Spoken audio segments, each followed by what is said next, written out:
You think you know the ocean. You've seen it, maybe swum in it, maybe stared at it from a beach and felt small. But here's what they never told you. We have explored more of the surface of Mars than the floor beneath those waves. The planet you live on, 70% water, and 80% of it never seen, never touched, never mapped, not even close. And the deeper you go, the stranger it gets. Picture this. You drop Mount Everest, the tallest mountain on Earth, into the deepest part of the ocean. You watch it fall and fall and fall, and its peak never breaks the surface. The ocean simply swallows it whole and closes back over it like nothing happened. That's where we're going. But before we get there, you need to understand something. The reason we stopped going deep isn't money, it isn't politics, it's the ocean itself. Because the ocean doesn't want you there, and it has ways of making that very clear. Start with the pressure. At the very bottom of the Mariana Trench, the deepest point on this planet, the weight of the water above you is equivalent to 50 jumbo jets stacked on your chest, every square inch of your body, at once. You wouldn't just die, you'd be compacted into something unrecognizable in seconds. Therefore, only 3 humans have ever made it down there. 3 in all of human history. 2 oceanographers in 1960, and filmmaker James Cameron alone in 2012. 3 people. Compare that to the 600 who have gone to space, or the thousands who have climbed Everest. The deep ocean is harder to reach than outer space. Think about that for a moment. But the pressure is only the beginning. Drop below 200 meters, that's about the height of a 60-story building, and the sunlight disappears entirely. Not dims, disappears. You are in permanent, absolute, total darkness.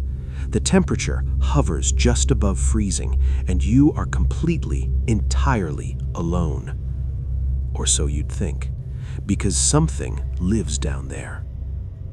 In the twilight, where the last threads of light dissolve, creatures glow, not because of sunlight, there is none, but from within, cold chemical fire in the dark, fish with lanterns dangling from their heads, creatures that produce their own light to hunt, to hide, to lure. Go deeper still, and the lights vanish too. Here, in what scientists call the midnight zone, things have stopped needing eyes altogether. What's the point? There is nothing to see.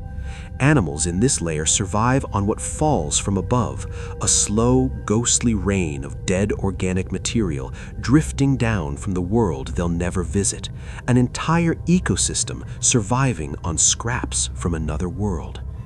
But the truly bizarre stuff, that lives even further down. At the very bottom, the abyss, something unexpected was waiting for explorers. Life. Not just bacteria clinging to rocks, actual complex life. Snailfish, isopods the size of footballs, creatures that have never seen light, never needed it.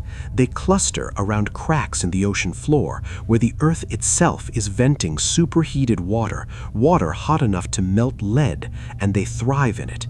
Their entire food chain runs on chemical energy from the Earth's core instead of sunlight. It's as if they evolved on a completely different planet, one that exists 6 miles beneath your feet.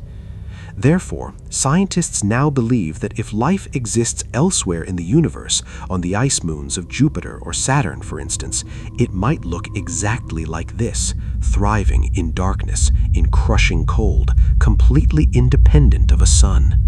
The deep ocean isn't just a mystery, it's a preview. The Mary Celeste was found drifting in the Atlantic, sails set, cargo intact, food still on the table, lifeboat missing. No storm damage, no signs of a fight, no blood, no bodies, no crew. Just an empty ship adrift, as if every single person on board had simply blinked out of existence mid-meal. No explanation has ever been proven. The SS Waratah vanished in 1909 with 211 people aboard. Not a single piece of debris was ever found, not a plank, not a life jacket, nothing. A ship carrying hundreds of people evaporated off the coast of South Africa. Therefore, you start to understand why sailors have always feared the sea differently than the rest of us. And off that same South African coast, something changed in 2017. Two killer whales, nicknamed Port and Starboard, started hunting great white sharks, but not for food, not exactly. They would chase the shark, flip it upside down, hold it there until it went limp, a trance sharks fall into when inverted, and then, with surgical precision, they'd tear open the shark's body and extract only the liver. One organ, nothing else. Just the liver. Scientists have no idea why. They don't know if this behavior spread to other orcas. They don't know if it will escalate. They just know it started, suddenly, without warning. The ocean decided to change the rules, and no one asked permission. Now, the sounds. Since 1991, hydrophones planted deep in the Pacific Ocean, basically massive underwater microphones, have been picking up a sound, a wail, a rising, sweeping pitch that climbs and climbs before fading, then starts again.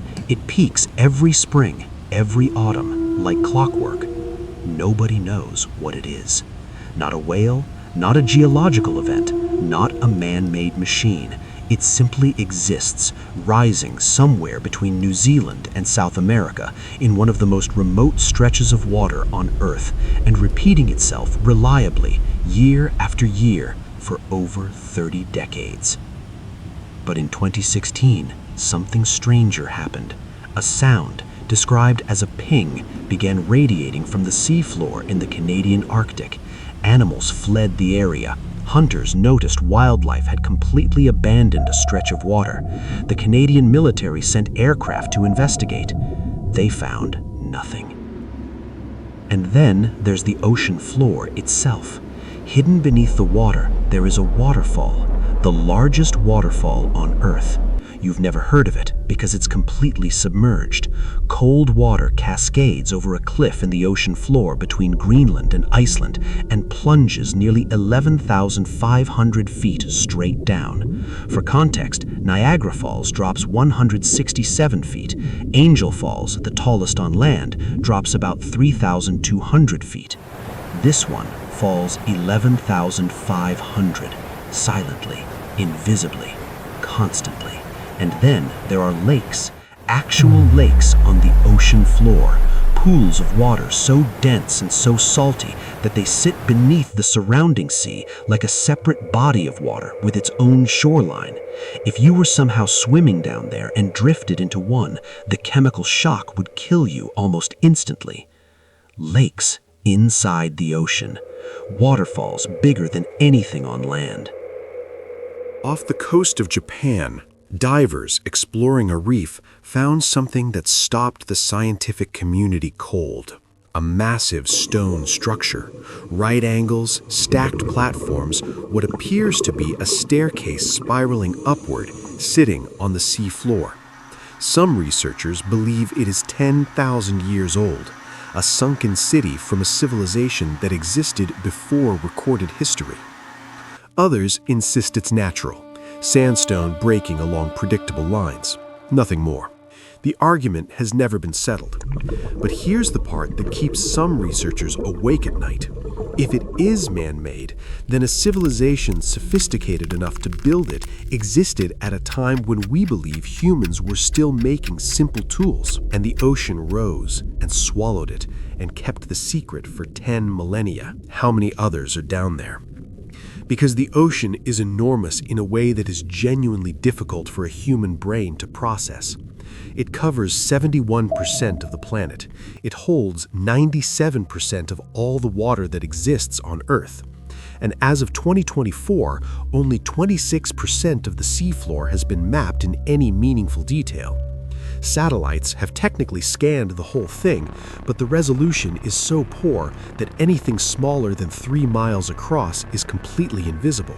Entire mountain ranges, entire shipwrecks, gone. But here's where the story turns darker. In 2018, a camera reached the bottom of the Mariana Trench, one of the most isolated, unreachable places on the face of this earth. And on the sea floor, resting quietly in the dark, 6 miles below the surface of the world, was a plastic bag. We stopped exploring the ocean not because we ran out of curiosity.